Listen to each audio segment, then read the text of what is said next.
My name is Amy Hennon, and I'm the Managing Attorney for Housing and Consumer Law at the Maryland Volunteer Lawyer Service. We have many clients who come through our office that are interested in improving their credit.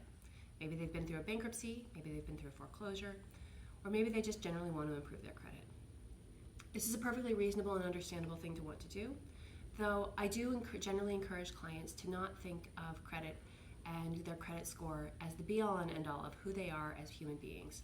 It is a number that is assigned to us by a private company, and it is not the entirety of who we are as humans. If you are looking to improve your credit, there are a handful of things that you can do other than engaging a private credit repair company. There are some reputable credit repair companies in the marketplace, but there are a number of disreputable ones, and it can be hard to tell the difference. So rather than engaging one of those companies, I would encourage you to follow one of the following. 1, make on-time payments. Making payments more than 30 days late will negatively impact your credit, and making on-time payments will improve your credit over time. 2, use less than 50% of your total available credit. There are other levels in which your credit would potentially get a boost, including using less than 30%, using less than 15%, and using less than 5% of your total available credit.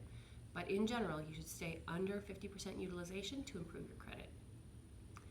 3, probably don't cosign. It is something that people often consider when it is when a family member needs to get an apartment or they need to get a student loan, but the actions of somebody else can negatively impact our own credit. So in that sense, it can be better just not to cosign in the first place. Finally, don't close old accounts. Especially your oldest standing credit line. Your oldest standing credit line is your longest credit account, and that one is one that can definitely be a boost to your credit score for how long you've had credit. If you've engaged all of these things and you're still, or if maybe these options are not necessarily what's right for you, you might also potentially consider a secured card. A secured credit card can be a card that would be linked to your bank account, whereas if you were to miss a payment, they would automatically take the payment directly out of your bank account. These kinds of credit cards often have high fees associated with them, and you don't necessarily want to stick with them for too long. Maybe 6 months, and then you can try to get a regular credit card if you're in the process of improving your credit.